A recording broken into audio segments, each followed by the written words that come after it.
we practiced or received the practice of Dorje Shugden, you have to understand we received it not from an ordinary being, not an ordinary scholar, not an ordinary teacher or ordinary monk.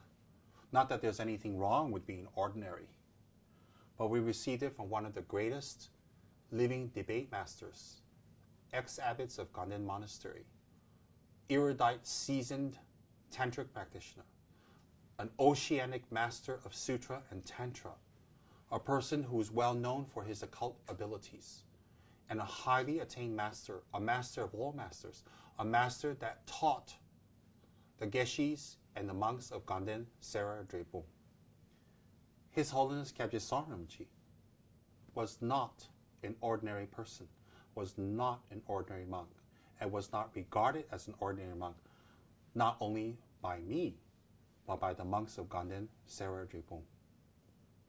Rinpoche's erudite understanding into the sutras and tantras was renowned in Ganden Sera Drepung. He was famous in Tibet, famous in his region of Kham, famous in Ganden, and everyone in Ganden respected Rinpoche deeply and was their teacher. When Rinpoche gave teachings in Ganden, then people from Drepung, monks from Drepung, scholars, Geshis, abbots from Drepung, and Sera would flock to Ganden to receive teachings. Rinpoche was not an ordinary person, was not an ordinary monk, was not an ordinary scholar. He was one of the most highly respected Gelugpa teachers of the last century. The level of his erudite learning is unmatched except by a few. And this is not my own compliment of my guru. This is what everybody believes in the Gelugpa world. When I came to the monasteries, I lived in the presence and served and received teachings and received commitment from one of the greatest and most erudite masters of the last century that escaped Tibet. Rinpoche's name is famous in the Gelugpa world. Famous not because he's a movie star, famous because of his learning, his practice, his abilities, his mastery of sutra and tantra. Unrivaled. His Holiness the Dalai Lama was extremely affectionate toward Kyabje Rinpoche and would pull on his goatee and tug on it in a playful manner. And Rinpoche was an extremely loyal, humble, and devoted student of His Holiness Kyabje Rinpoche. Now, Kyabje Rinpoche is exactly the same as Kyabje Rinpoche, the tutor of the 14th Dalai Lama, a Geshe Haram of the highest degree, a Ganden Tripa incarnation, a master whose line of incarnations stem back to the time of Buddha when he was the Buddha's personal chariot driver. We are receiving teachers from a line of erudite masters and practitioners that is beyond doubt, even a shadow of a doubt of their qualifications. I had the fortune to study with Khyentse Rinpoche, Khyentse Losang Tachin Rinpoche in New Jersey. I had the fortune to receive teachings and practice from Geshe Tsurim Gyaltsen of Ganden Shatsu Monastery and live with him for nearly 8 years. I had the fortune to study, to be with, to receive lineages and practice and teachings from His Holiness Kyabje Rinpoche. I made a promise to these lamas. I made a promise to Rinpoche that whatever he gave me, I will practice to the end of my life. I don't need any other explanation. I don't need any other talk or convincing. I made a commitment to Kyabje Rinpoche and his two disciples, Geshe Tsurim Gyaltsen and Khyentse Losang Tachin Rinpoche. I made a commitment to Rinpoche. I swore to him that whatever practices he gave me, inclusive of Gyalchen Dorje Shugden, I will practice until the end of my life. It is impossible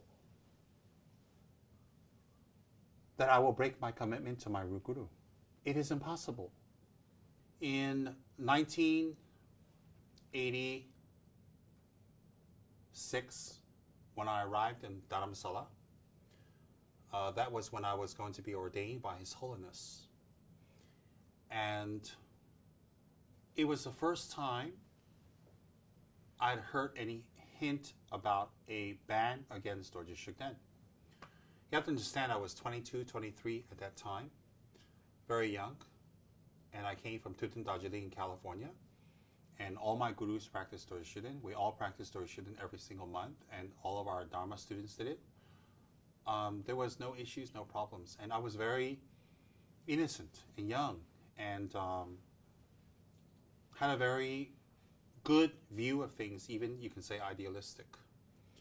I think most people who are young are idealistic. It's as they get older, they see reality of things, and in learning to deal with it and how they deal with it is how a person matures and formulates their kind of thinking and actions later on in life. I had wanted to make a tanka of Kyabje Sarn Rinpoche. In the center and emanating from his heart, a light with Vajragini and another light coming out as Dorje Shugden, because I feel Saramji is a guru and he emanates a Yidam and a Dharma protector. So the Dalai Lama's personal assistant was my very good friend, and we have lost contact these over years, but he was my very good friend, and he's from Namgyal Monastery, and he took me to the tanka painter, the personal tanka painter of the Dalai Lama, and I told him what I wanted. And the tanka painter was very nice. He said to me, well, I'll paint Saramji, I'll paint Vajragini, but I'm not going to paint Dorje Shugden. And I was like, oh, why not? He says, oh, because we don't paint that. So that was the first time I ever heard about the ban in 1986. And then I had talked to another friend of mine in Dharamsala who was a Tibetan, a fellow Tibetan, and he was also a reincarnated Lama, very well spoken in English, a translator, and also a scholar. And he had told me basically that there has been rumors at that time that perhaps Dorje Shugden's practice should be curtailed, and some people will say that it's not beneficial and that perhaps we should stop, and that in the future the Dalai Lama might even speak up about this. And I was really taken aback, and I was really shocked, to say the least. And it was very traumatic for me, because it meant that I had to pick either the Dalai Lama or my guru. Because if the Dalai Lama is correct, then my guru is wrong. If my guru is wrong, all the practices I receive from him are wrong. If I picked my guru, that would mean I cannot have a dharmic relationship with His Holiness the Dalai Lama. And that disturbed me very much too, because I truly respect and love His Holiness very much, and he's one of my teachers. So I was in a room in Dharamsala, and I offered sang salt, or incense, heavy incense, juniper incense, for 3 days straight on my windowsill. In fact, I burned the windowsill, and I made prayers to Dorje Shugden, and I cried a lot, and I was in a slight depression, and I was very disturbed, and I was very confused, because I was told to choose between the Dalai Lama or my Guru Sarn Rinpoche, to choose between my two gurus. How can I do that? How can I do that? Because if I choose Sarn Rinpoche over the Dalai Lama, I break my commitments with Dalai Lama and I go to the 3 lower realms. If I break my commitments with Sarn Rinpoche and choose the Dalai Lama, I also break my commitments, my guru devotional commitments, and I go to the 3 lower realms. Either way, I go to the 3 lower realms. Maybe some of you don't have that dilemma or that issue because you didn't receive teachings from either or Lama. A Dorje Shugden Lama or a non-Dorje Shugden Lama. Maybe you don't have that issue. But all of you must sympathize that I had that issue. And not only me. Thousands of monks in Ganden Sera Drepung, hundreds of thousands of people in Tibet who have faith in the Dalai Lama and also have faith in Tricharamji, Saramji, and Dorje Shugden. And so for the first time in 400 years, we are forced to choose. And I cried for 3 days. I was very depressed. I didn't know what to do. It was one of the most down times of my life. I think the most depressing part of my life, the most saddest part of my life was when His Holiness Khyentse Sarumji passed away. That was the most difficult time of my life. And I think the second most difficult time of my life, really, I mean, and I've had so much, was to have to choose between the Dalai Lama. And there are people who are anti-Dalai Lama and say, you know, I should speak up against Dalai Lama, and they call him different names and they degrade him, they say bad things about him, but I can't do that. That's who I am, that's my commitment. I have received teachings from him, I can't do that. Okay? There are people who are on the Dalai Lama side who tell me, hey, you know, you should renounce Dorshuden and, you know, your lamas are wrong and all the wrong and you should follow Dalai Lama. I can't do that either because either way I lose. And people have to understand that. You are not in that predicament, but I am. You see, when you die, you will not experience my death, my bardo, my future life, my karma, my repercussions, and my breaking of samaya. You will not receive my results. I will receive my results. So you don't tell me to choose the Dalai Lama or Dorje Shugden or Saramji because I will experience the repercussions of choosing. You will not. So therefore, what is important is this is, at the end of 3 days, I talked to my friend, the Tibetan Rinpoche, and he basically scolded me in a very kind way. And he says, you know what? Don't be silly. You don't have to choose. Respect both. Keep up your practice and don't need to say anything. So I thought that's the only solution. That's the only solution. So, but it distressed me. It wasn't an easy decision. And after that, I still attended many of Dalai Lama's teachings. And I loved it. And I gained a lot of knowledge. And I also attended the teachings of my other lamas. I told you 16 lamas. 16 lamas. I've attended the teachings of my other lamas. And as I said, 13 of them practice Dorje Shugden and encourage it. So, I choose not to choose between lamas. If His Holiness the Dalai Lama says I cannot attend his teachings, then I will abide by his holy wishes and I will not attend. It's not I don't want to attend. It's not that I'm making a statement. It's not because I'm silently protesting or, you know, making a secret message that I'm not happy. No. If His Holiness says that I can't attend, then I won't attend. And when His Holiness says I can attend, I'll happily go and attend. And that's how I feel, because Dharma teachings is Dharma teachings.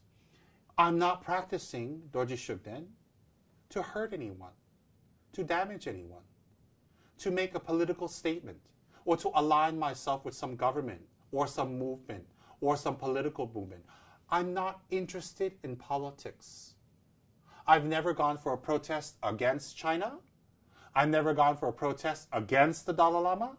I have not gone for any protests for or against any of these political movements because I am a Buddhist monk. I shaved my hair and put on the robes of Lord Buddha to study, practice, meditate, and to control my negative mind so that it can be transformed into becoming an attained being. I'm an ordinary person, an ordinary being. My intentions to become a monk and to practice and to follow these great masters is strictly spiritual. My practice of Dorje Shugden has no alignment in any way, in any politics. The so-called ban, if we want to call it the ban or not call it the ban, the injunction or the edict or the talk against Dorje Shugden started very strongly back in 1996. But I received this practice in 1983.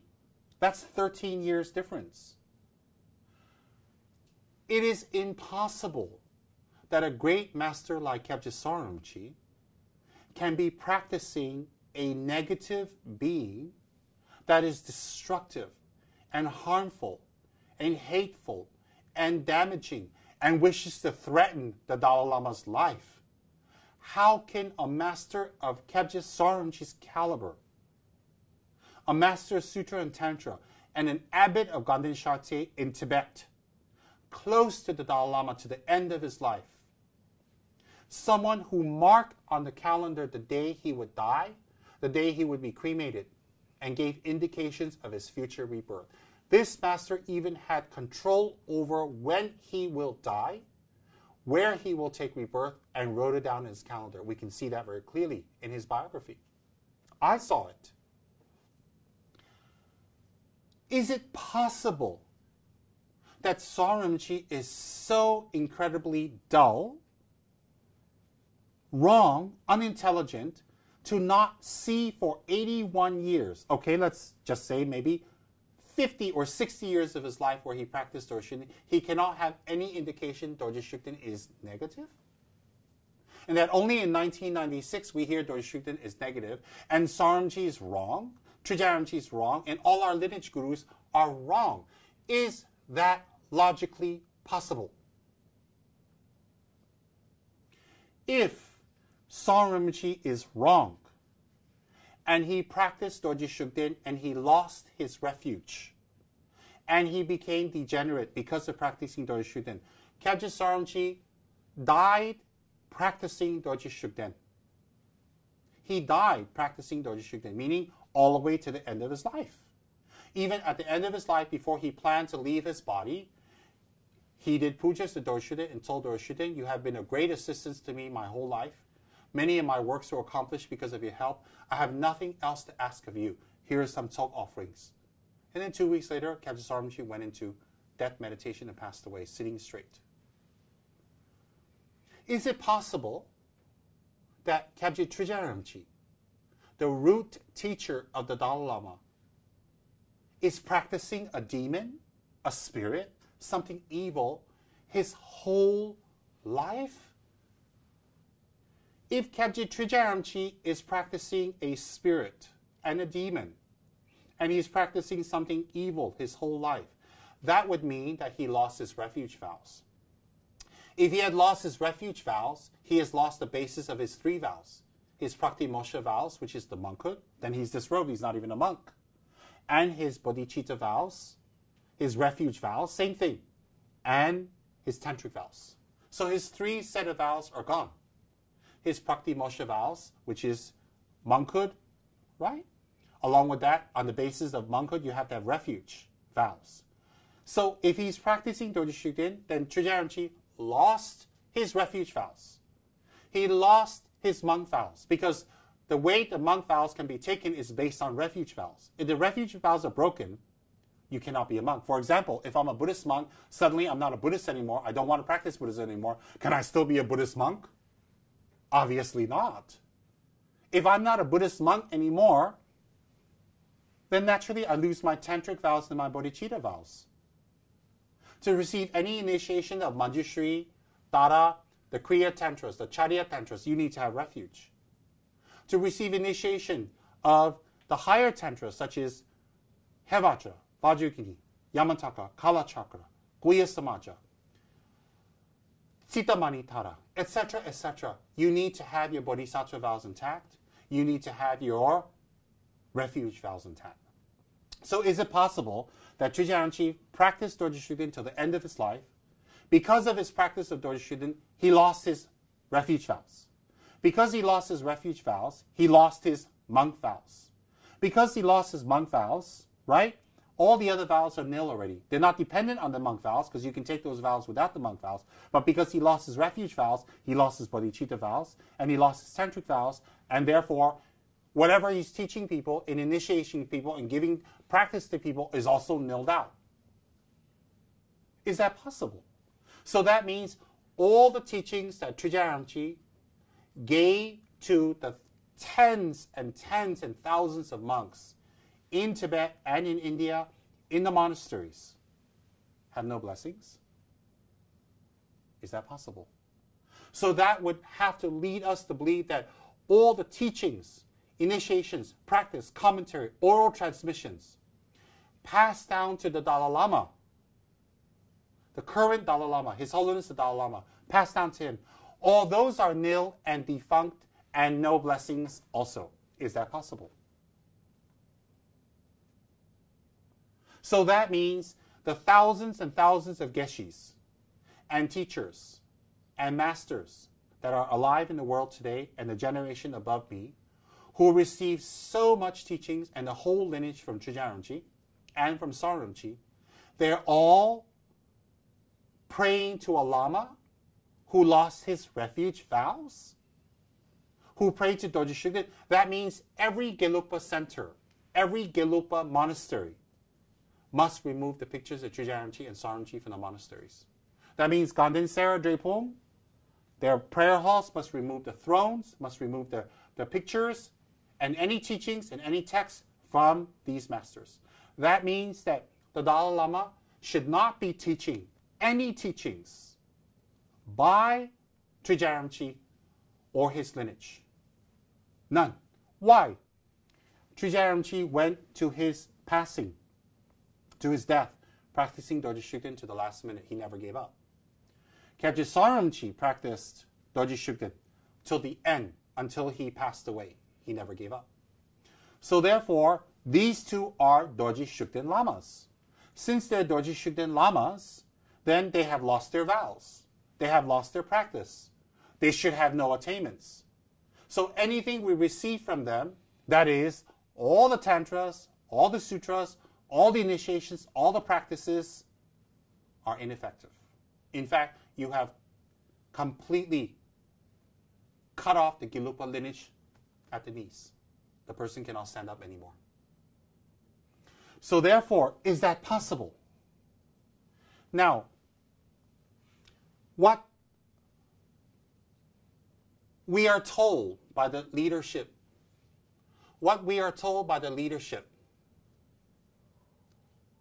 is Dorje Shugden is a demon, is an evil spirit. He harms the Dalai Lama. He harms the welfare of Tibet. He harms anyone who practices him. In fact, we shouldn't even say his name because it will attract negative energy. How is that possible? So Sawam Rinpoche is a walking negative energy. Trungpa Rinpoche is a walking negative energy. How is that possible? When I arrived in Ganden Monastery, 1988, January, I arrived in Ganden Monastery, Ganden Shatse Monastery, Pokong House, in 1988, January. I prostrated and I walked into the monastery. I was introduced to the abbot, and I became an official member of Ganden Shatse Monastery. Prior to that, 2 months prior to that, I was ordained as a Buddhist monk in Dharamsala by His Holiness the Dalai Lama. So back in 1987, I was ordained by the Dalai Lama into a Buddhist monkhood. Therefore, my ordination name is Tenzin Sopa, which comes from His Holiness, whose name is Tenzin Gyatso. And so he's my ordination teacher. My refuge teacher is Khenso Losang Tarchin, who practiced Dorje Shugden. My tantric teacher is His Holiness Kyabje Sawam Rinpoche, who practiced Dorje Shugden. My sutra teacher is Geshe Tsurim Gyaltsen, who practiced Dorje Shugden. So I have Khenso Rinpoche, Sawam Rinpoche, and Geshe Tsurim Gyaltsen, who practiced Dorje Shugden, versus Dalai Lama, His Holiness Dalai Lama, who doesn't practice Dorje Shugden. So when I arrived in Ganden Shatse Monastery in 1988, I was 23 years old, 22, 23, around that age. I was extremely excited. That's where I plan to live for the rest of my life. That's where I plan to stay. And there was Zime Rinpoche there. There was Kyabje Lati Rinpoche there. There was His Holiness Ganden Tripa of Ganden Jangse, Jesun Jampel Champagne. There was Kyabje Demolo Rinpoche down the street in Drepung. There was Kyabje Dragon Rinpoche. There was Dryan Dokten Rinpoche. There was the great Khenso Jamba Yeshi Rinpoche. There was the great Geshe Kuncho Tsering. There was masters all around us. You walk out of Ganden, left and right, there's this erudite Geshe. There's this erudite master. There's this great Rinpoche. There's this great Tuku. All around us. And then within a few years, His Holiness Kyabje Trungpa Rinpoche's incarnation came to Ganden. So guess what? My house, Tsem Ladrang, is bordering with Trungpa Ladrang. So I used to see Trungpa Rinpoche as a young boy playing, and he'd wave at me. I'd wave at him. Of course, we'd fold our hands. So Trungpa Rinpoche lived next to me. Right next to that was Zime Rinpoche's house. Right down the street is Sawam Rinpoche's house. Then the oracle's house. There's all these erudite masters. Lati Rinpoche is just around the corner. We're all there. We're all living there. And guess what? Every single month when we do the protective puja in Ganden Shate, Gonchong Na, Benden Lamo, Mahakala, Kalarupa, Veshavana, and White Mahakala Gonkar, we include in Satrap's puja and Dorje Shukden's puja. So every single month, all of Ganden Shate did Dorje Shukden's puja. And guess what? Ganden Shate has a protector hall. It's called a Gonkang. And within that protector hall, you have Setra, you have Shibda Genye, which is a special protector associated with Lama Tsongkhapa, you have Kalarupa, and you have Dorje Shukden. And every day, there would be a Shukden black tea offering in Ganden Shate Monastery. And in Ganden Shate Monastery, we had Dorje Shukden's statue there. We had Dorje Shukden's image there. Later, Kyabje Saramchi built a special, had instructed to build a special Dorje Shukden chapel called the Gyalchen Tenkang, right next to Saramchi's house. So next to Saramchi's house, you had the Gyalchen Tenkang, which was a special place, a temple dedicated to Dorje Shukden in Ganden Monastery, with an altar Dorje Shukden and a throne. The throne housed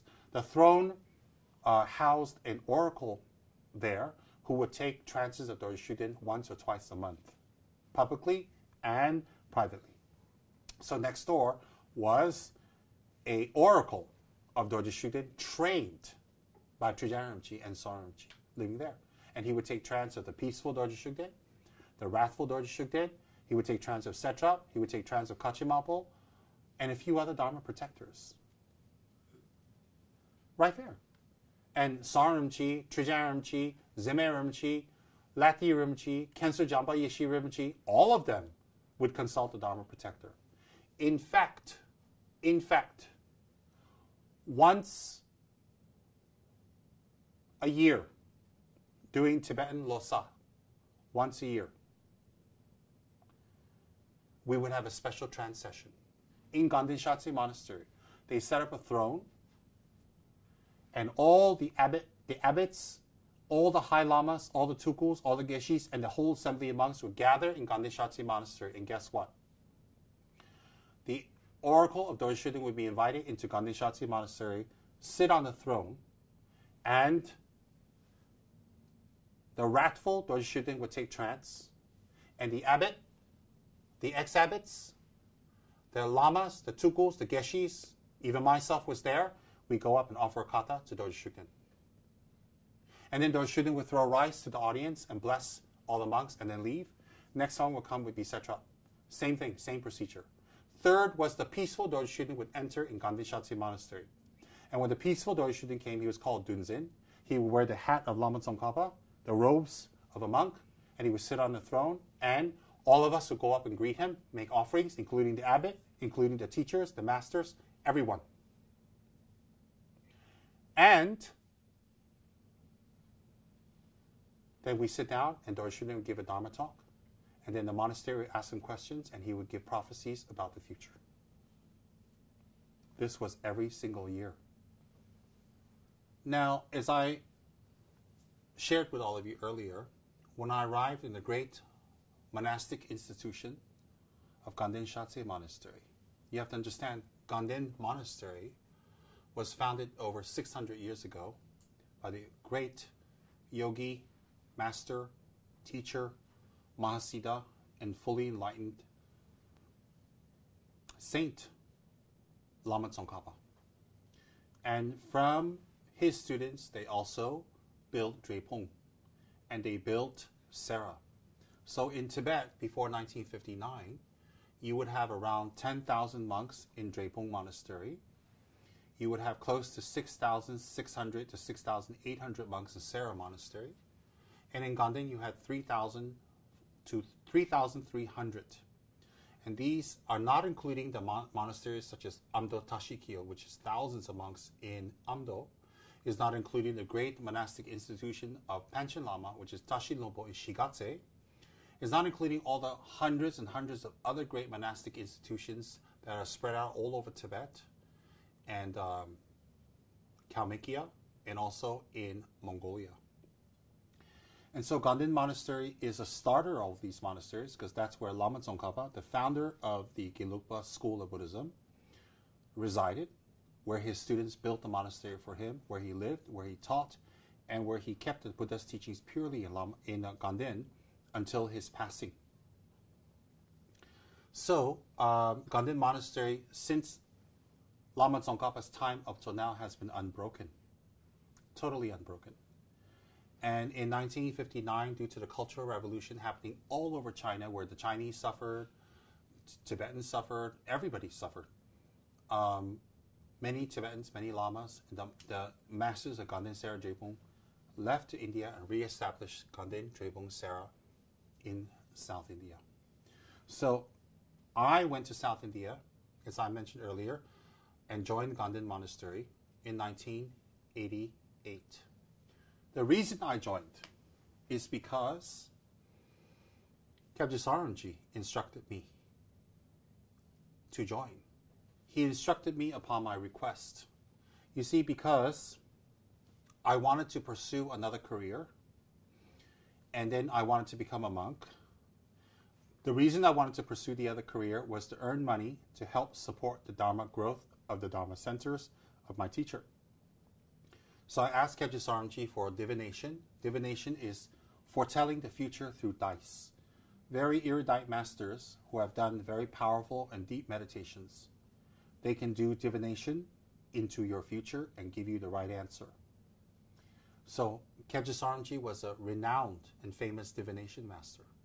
So I asked Kyabje Saronji whether I should pursue this career I had in mind, or become a monk, or how.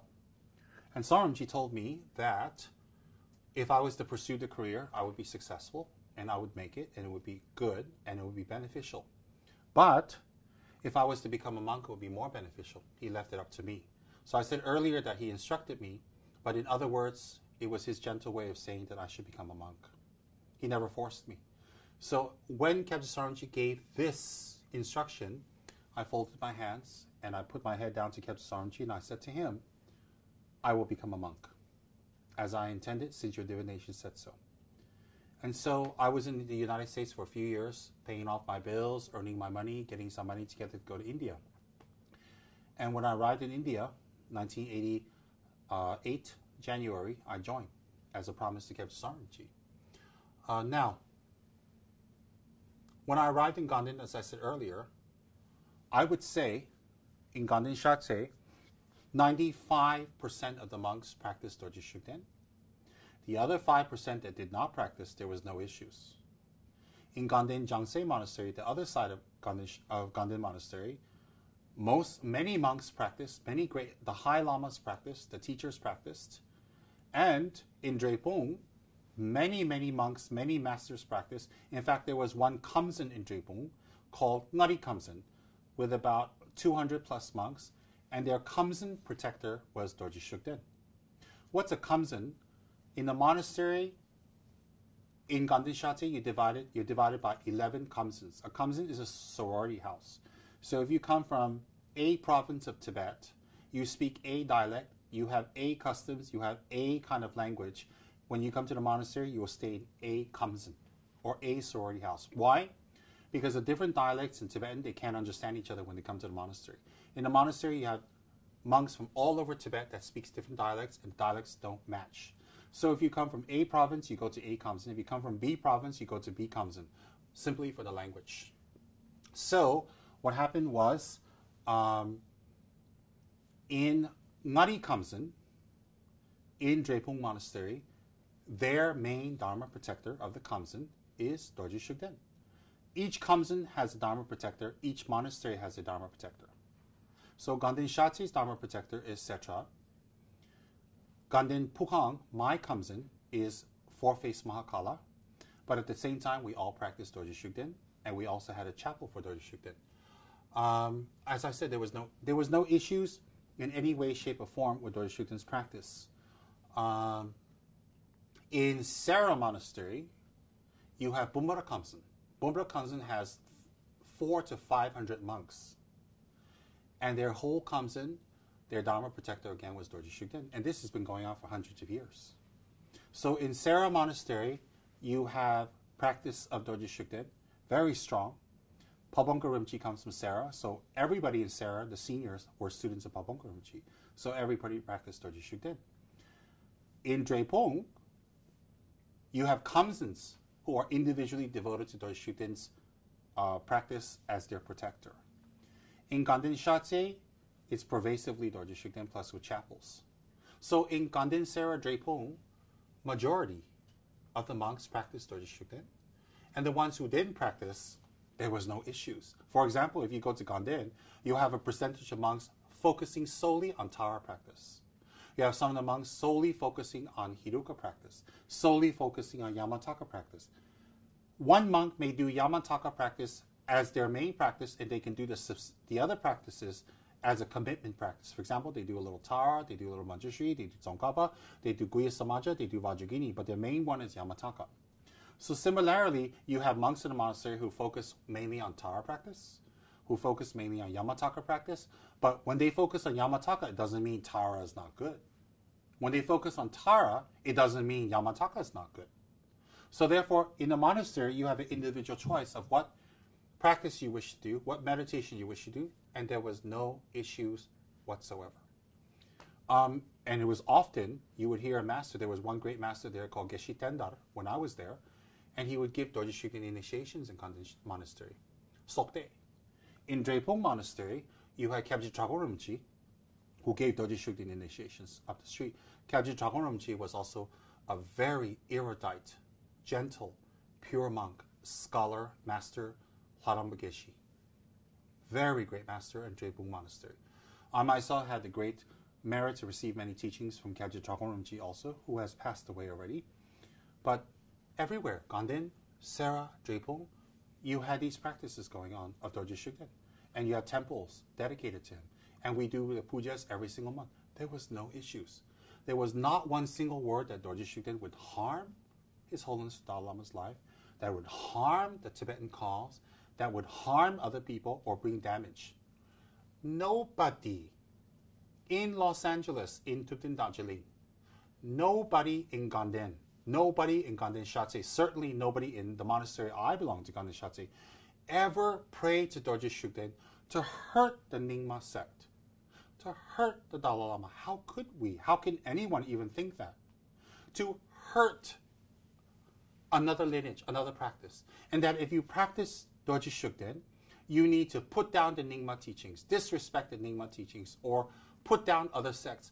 No such thing. Not one single monk in Ganden Shatse Monastery that I belong to talked negatively about the Nyingma sect, the Kagyu sect, the Sakya sect, or said that Dorje Shugden is against them, or that Dorje Shugden cannot, doesn't like them, or will harm them. Impossible. You have to understand, Ganden Shatse Monastery is 600 years old, founded and started by Lama Tsongkhapa, and it is a factory of erudite Geshis. Over the last 600 years, do you know how many incredible Geshis, teachers, masters, Ganden Tripas, Shapa Chögyes, Jangze Chögyes, Kensors, Tukuls, meditation masters, Mahasiddha that Ganden Shatse has produced? His Holiness Trijang Rinpoche is from Ganden Shatse Monastery, the root guru of the Dalai Lama. So, no one in Ganden Shatse Monastery, none of my teachers, none of the monks ever said, hey, let's do Dorje Shugden practice to hurt the Dalai Lama, to hurt Tibetan people, to hurt the Tibetan nation. No one ever said that we should practice Dorje Shugden to hurt the Nyingma teachers, the Sakya, Gelugpa, Kagyu teachers. No one. Do you think someone of Trijang Rinpoche's caliber, Soren Rinpoche's caliber, Kensur Jangpa Yeshi, Kyabje Lati Rinpoche, Kyabje Zemer Rinpoche, do you think these great master of masters would be teaching in the monastery, oh, practice Dorje Shugden so we can shorten the Dalai Lama's life, so we can destroy the cause of Tibet, so that we can get money from China? What is all this talk about money from China? As an 18-year-old young boy in Los Angeles, California, that did not speak a word of Tibetan, that's never been to India, never been to Tibet, never been to China, never been to the Far East, never traveled anywhere in the Far East in my adult life, in Los Angeles, meet Sarnji, get initiation of Dorje Shugden, and I'm being paid by the Chinese government to practice?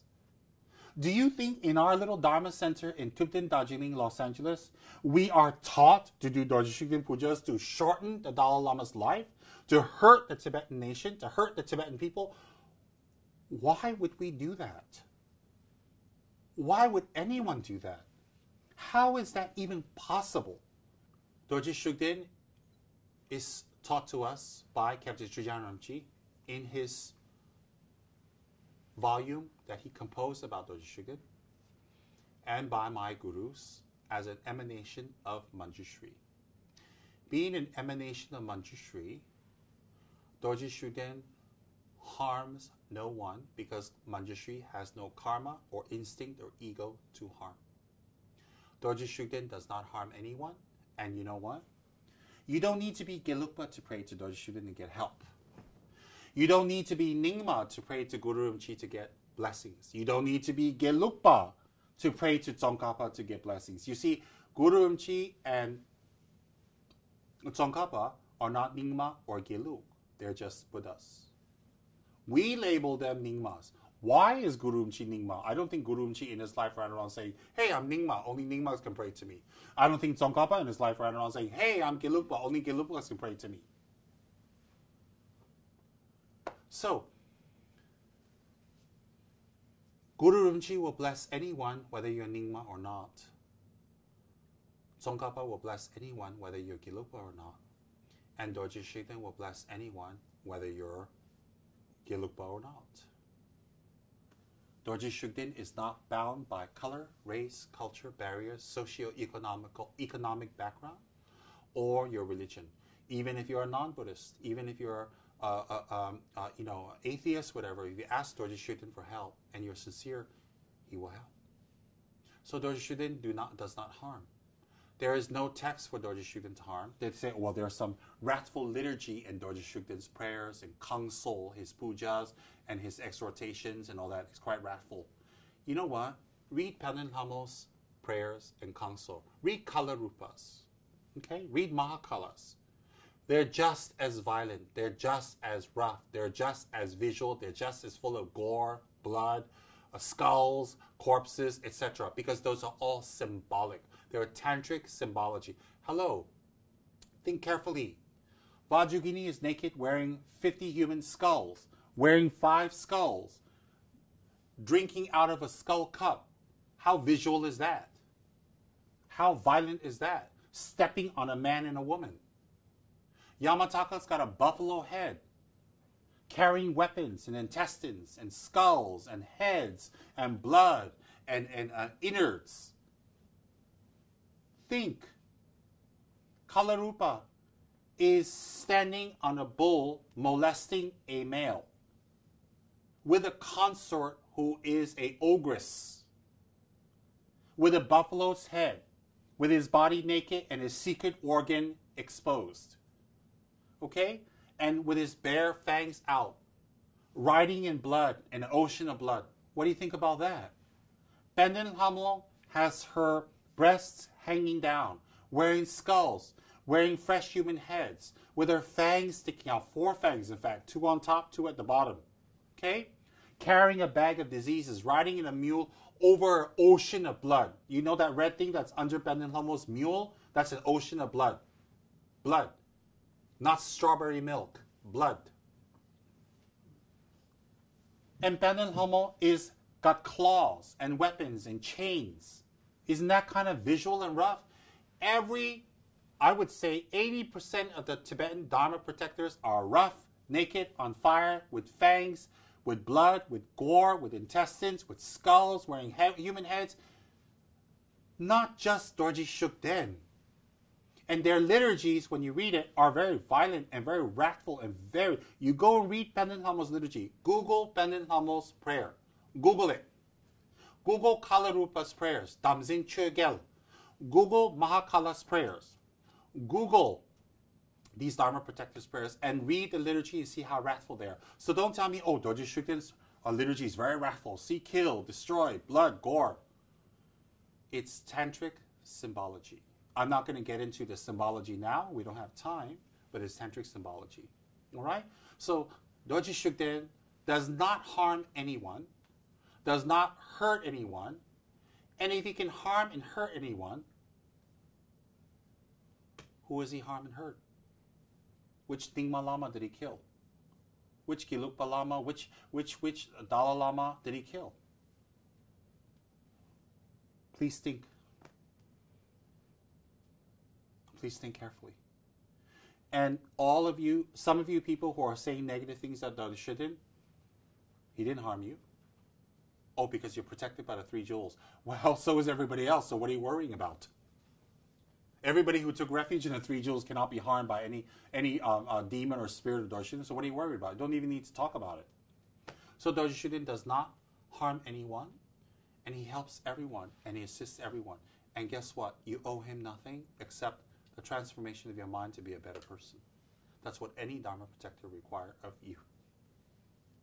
To say the Nyingma Lamas can be hurt by Dorje Shugden, to say the Dalai Lama can be damaged or his life shortened by Dorje Shugden, in the monastic debate courtyard, you will be defeated within a few minutes with logical debate. How can a great Nyingma master, any great Nyingma master, be harmed by a spirit, a ghost, an evil being? If they can be harmed by an evil being, a ghost, or spirit, then they're not great masters, are they? We go to great masters to seek refuge. We go to great masters to receive teachings. We go to great masters to protect us from harmful beings. So if these great masters can be harmed by evil, negative beings, then they're not great masters. They're not attained. Then that means Dorje Shugden can hurt the Buddha himself, can hurt Tsongkhapa. We believe the Dalai Lama is an emanation of Avalokiteshvara. I believe that. I still believe that. I've always believed that, and I will die believing that. Are you telling me that Dorje Shugden, if we want to assume him to be a negative spirit, can harm Avalokiteshvara, the Dalai Lama, can shorten his life, can destroy his work, can be a damage to what he wishes to do? Think about the ramifications of that type of statement to run ignorantly around saying that. If the Dalai Lama, if His Holiness, the Dalai Lama, can be harmed by Dorje Shugden, then we might as well not practice Buddhism anymore. If His Holiness, the Dalai Lama, can have his life shortened by a so-called evil spirit, any evil spirit, then can he be Avalokiteshvara? So on one hand you say, we say, I say, everybody says he's Avalokiteshvara. On the other hand, you're saying that he can be harmed by evil spirit. Which one is it? Can he be harmed by evil spirit, or is he Avalokiteshvara? Do you think Avalokiteshvara, Manjushri, Vajrapani, Tara all take refuge in something else and protect themselves from Dorje Shugden? How illogical is that? How illogical of people to say His Holiness the Dalai Lama can be harmed by an evil spirit, any evil spirit, or Dorje Shugden evil spirit. How is that possible? Then, the Dalai Lama has a very high status. He is the spiritual and secular leader of the Tibetans for hundreds of years since the Great Fifth. So the current Dalai Lama, the current great manifestation of compassion, Dalai Lama, is believed and is respected by Tibetans to be the secular leader, the emanation of Avalokiteshvara, a great erudite master, a great pension, a pandita, which he is. And he can be harmed by evil spirit. So when people on the internet say things like that, do you know that you're indirectly degrading the Dalai Lama? You're indirectly degrading enlightenment or the attainments of a high being? Now, in the teachings by Buddha, even in the Vinaya Sutras for monks, if you become a monk and you hold your vows well, your vows, even as a simple, ordinary monk like myself, cannot be harmed by any evil spirit. And if someone is being afflicted by an evil spirit, a monk may take his Zen, this is called a Zen, the upper robe of a monk, and if his vows are intact, he may take this robe and place it onto the person, and that spirit will not be able to remain and must run. Because the power of the vow of the Sangha, the power of the vow of the monk, is very pure. So when he covers that person will be protected. That goes for a monk or a nun. So a very pure nun who has her vows intact is a very pure and perfect object of refuge and offering. So when she takes off her Zen and she wraps it around a person who's been afflicted by a spirit, that spirit has to flee, has to run, has to leave. So even an ordinary monk or nun cannot be affected by an evil spirit. Never mind someone like His Holiness the Dalai Lama or one of the high lamas of Nyingma. For example, His Holiness Kyabje Peno Rinpoche, His Holiness Kyabje Dingo Khyentse Rinpoche, etc., etc., etc. Do you think His Holiness the Dalai Lama, His Holiness Kyabje Dingo Khyentse Rinpoche, His Holiness Kyabje Peno Rinpoche can be harmed by Dorji Shukden or any evil spirit? Do you want to keep proliferating this type of ignorance and downgrading their attainments and putting down who they are? On one mouth, you're saying, oh, Dalai Lama is Avalokiteshvara. On the other mouth, you're saying, oh, he's going to be harmed by Dorji Shukden. You got to stop practicing. You'll break his samai and hurt the Dalai Lama. I don't believe any evil spirit can hurt the Dalai Lama. I don't believe any spirit can shorten the life of the Dalai Lama. I believe he is Avalokiteshvara. I believe that since I was a child. I believe that now, and I will believe that until the end of my life. I don't care what other people say. That is my belief. That is my choice. That is my direction. It benefits me, and it benefits more people to believe he is Avalokiteshvara, and he is. The end. Could everybody be wrong? Trajaramji says he's Avalokiteshvara. Saramji says he's Avalokiteshvara. Zimeramji, Latiramji, Kenseramji, Geshe-Turam Gyaltsen. All of them told me he's Avalokiteshvara. Are they all lying? I don't think so. He's Avalokiteshvara. The oracles of Tibet say he's Avalokiteshvara. The prophecies say he's Avalokiteshvara. Guru Rinpoche 1,000 years ago said an emanation of Avalokiteshvara will come to Tibet to lead the people. Is everybody wrong? Well, I'm just an ordinary monk listening to these great masters. Now, the Dalai Lama has a very high position. He is the secular ruler of Tibet, the king of Tibet, or the spiritual head of Tibet, as you would like to label it.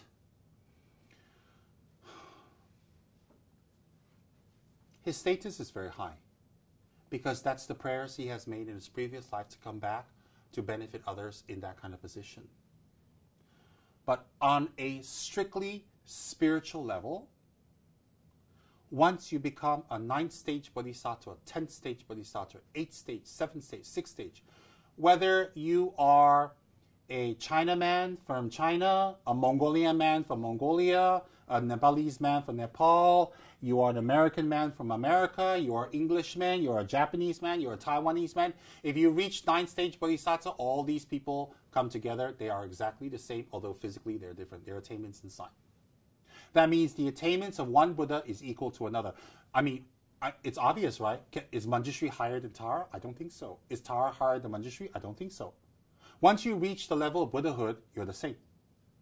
So whether you take refuge in Buddha, Tara, Tsongkhapa, Guru Rinpoche, Manjushri, Avalokiteshvara, Vajrapani, if you put one of them there, they encompass all the Buddhas because they're enlightened beings. So therefore, the Dalai Lama is an enlightened being.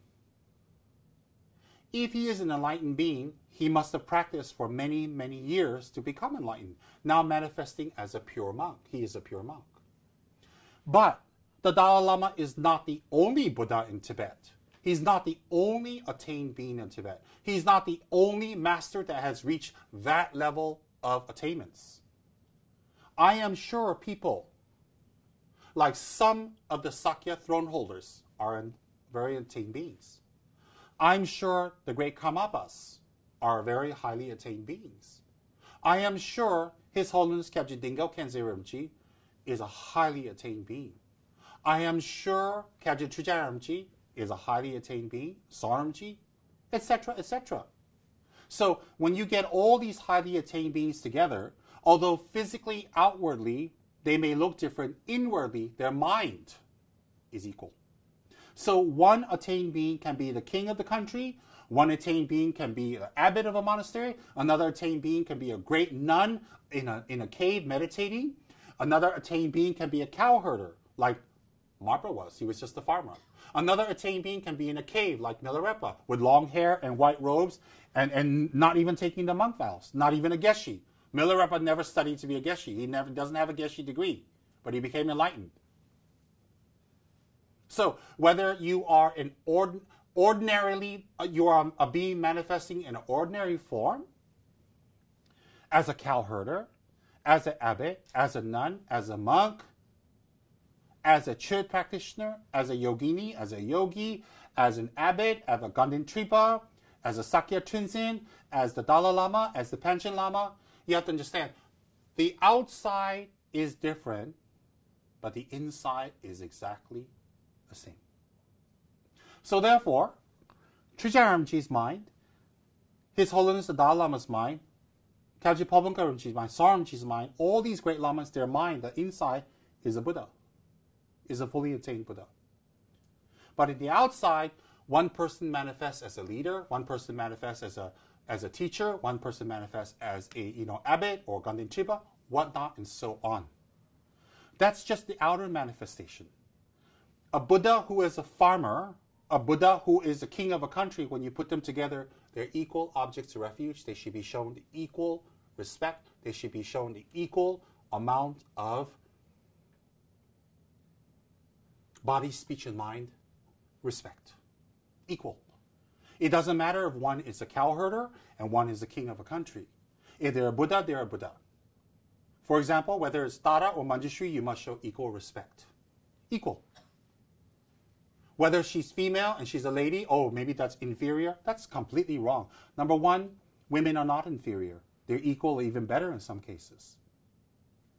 So, whether it's Tara or Manjushri doesn't make a difference. A Buddha is a Buddha. Whether a Buddha became a Buddha aeon ago or today, those two Buddhas are the same. Oh, you became a Buddha today, so you stand in the back line. I'll show you respect later. I don't think so. So this is how I think. This is how I see my faith. So therefore, I believe the Dalai Lama is a Buddha. I believe Saramji is a Buddha. I believe Geshe Tsulem Gyaltsen is a Buddha. I believe Kyabje Trungpa Dorje Chang is a Buddha. I believe Kyabje Pabongka Dorje Chang is a Buddha. I believe the Panchen Lama is a Buddha. I believe they're Buddhas. So, since they're Buddhas, how can Buddha Trungpa Rinpoche be practicing a demon his whole life and not know? How can Buddha Dalai Lama be harmed by a demon? How can a Buddha be harmed? It doesn't make sense at all. So for me, in a logical kind of thinking, it doesn't make sense at all. For me, I have received teachings and I have received ordination from His Holiness the Dalai Lama.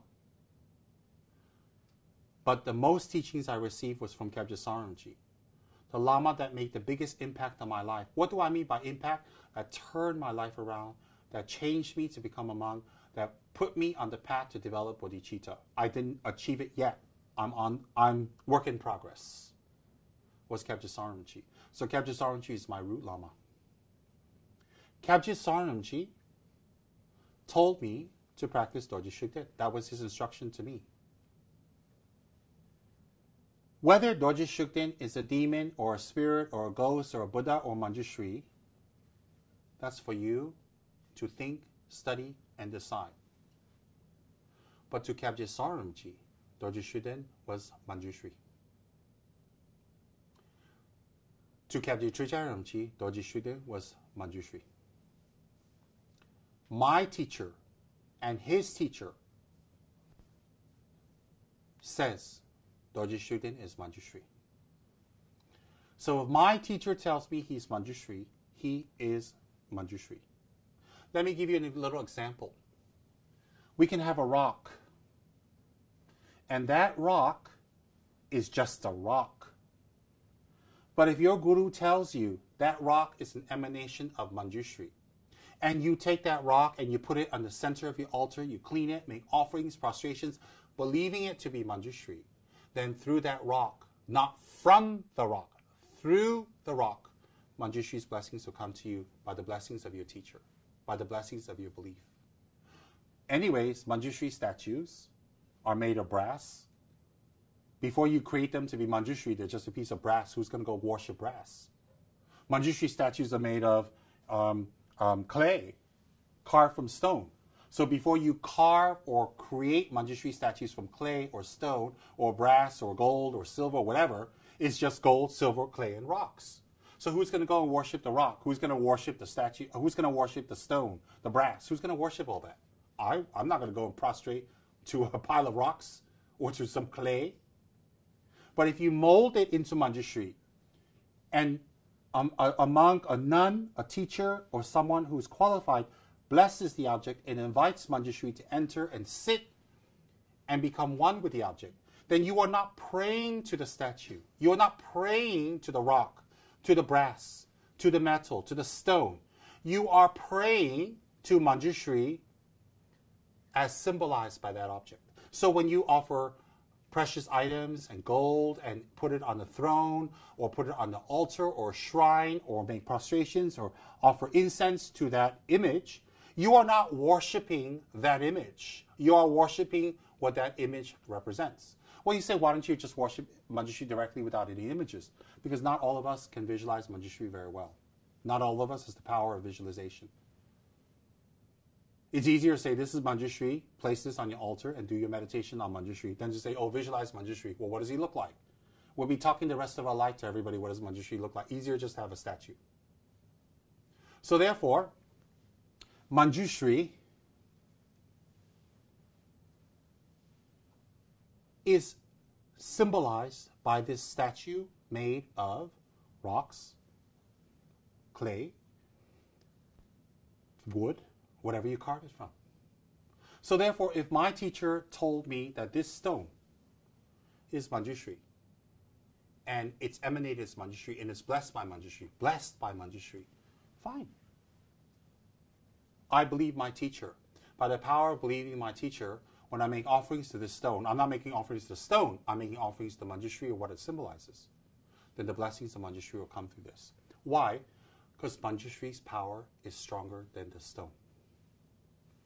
Similarly, if someone gives me Dorje Shugden and says, if my guru gives me Dorje Shugden, which he did, and says, this is Manjushri. If hypothetically Dorje Shugden is an evil spirit, then by the power of me believing him to be Manjushri, the evil spirit is overridden. The form is Dorje Shugden, but his essence becomes Manjushri. So you are still praying to Manjushri. Let me repeat. Manjushri is much more powerful than any evil spirit because Manjushri is a fully enlightened Buddha, one of the 8 main great disciples of Buddha Shakyamuni. So therefore, Manjushri cannot be overpowered by Mara, delusions, karma, klesha, dukkha, suffering, or any evil spirit. Manjushri has no karma to suffer, has no karma to receive harm. Therefore, no evil spirit can harm, damage Manjushri. That is why we can go to take refuge in Manjushri, who is free from samsara's fears. free from samsara's clutches, he's a Buddha.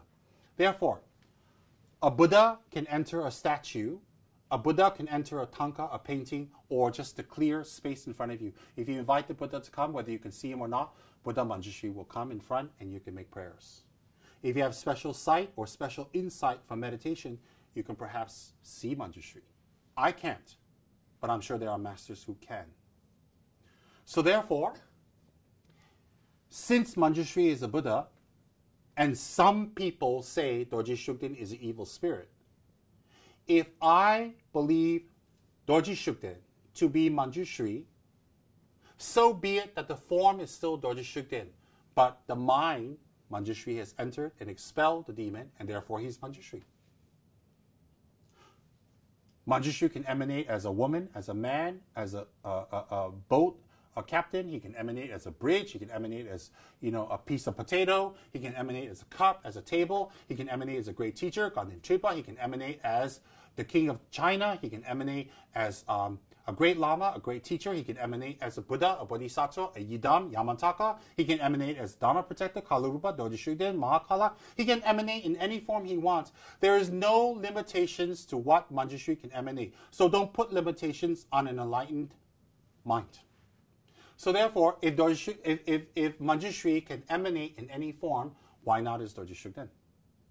So therefore, even if hypothetically Dorji Shugden is an evil spirit, hypothetically, once you invoke Manjushri to come and enter, and then you visualize Manjushri as Dorji Shugden, then it's not Dorji Shugden, the evil spirit anymore. It's Manjushri, whatever the outer form is. Similarly, you can invite Manjushri to enter a rock. It becomes Manjushri. It's your belief. So therefore, why visualize Manjushri as Dorji Shugden when you can visualize Manjushri as Manjushri? Good question. I'm not visualizing Manjushri as Dorji Shugden. Dorji Shugden is an emanation of Manjushri, recognized by the great lamas for the last 400 years. Now, in Tibet, in the last century, within the Gelugpa school of Buddhism, the most influential teacher, the teacher of teachers, is Kyabje Palbongka Rinpoche, Kyabje Drija Rinpoche, and Kyabje Song Rinpoche, with a whole slew of other teachers. That means all of our lineage, all of our practice, all of our tantras, oral transmissions came from these teachers that went to us directly or went to our teacher who passed it to us. So whether Drija Rinpoche, Song Rinpoche, and Palbongka Rinpoche is a direct guru, it is definitely an indirect guru. So when you start saying that Drija Rinpoche, Palbongka Rinpoche, and Song Rinpoche are practicing a demon, you are saying they're not enlightened. You are saying they have no abilities to see the difference between a Buddha and a spirit. You are saying they're unqualified. You are saying that they broke their refuge vows. You are saying that they have lost their Vinaya, Pratimosha vows, they have lost their Tantric vows and Bodhisattva vows. You are in fact saying that Drija Rinpoche, Song Rinpoche, and Palbongka Rinpoche, our lineage masters, our teachers, are failures. And that when they died, they went to the 3 lower realms for practicing a spirit. Now, if Drija Rinpoche practiced Dorji Shugden until he passed away, which he did, he broke his refuge vows, he practiced the spirit, he should be going to the 3 lower realms. Well, his incarnation is back, confirmed by the Dalai Lama and Dorji Shugden. The current Drija Rinpoche was found by the Dalai Lama and Dorji Shugden. They consulted the Dorji Shugden Oracle in Ganden, they consulted Dalai Lama. Both the divination came out exactly the same to be the same boy. Palbongka Rinpoche's incarnation is back, confirmed by the Dalai Lama and Dorji Shugden Oracle. Kyabje Song Rinpoche's incarnation is back, confirmed by the Oracle and the Dalai Lama again. So, when you practice Dorji Shugden, you don't go to the 3 lower realms. These lamas are back. And these are just examples. There are hundreds of other lamas and geshis and teachers who have practiced Dorji Shugden and they have returned back perfectly with a human form. No problems, no issues. So if Drija Rinpoche was a Dorji Shugden practitioner, is evil and he's negative and he broke his vows, why even look for his incarnation? Why bring him back to the monastery? Why? By you recognizing Drija Rinpoche, Song Rinpoche, and Palbongka Rinpoche's incarnations, By recognizing them, you are saying that they didn't go to the 3 lower realms, that their practice of Doshuden wasn't wrong. That's what you're saying. So does that make sense? It doesn't make sense at all.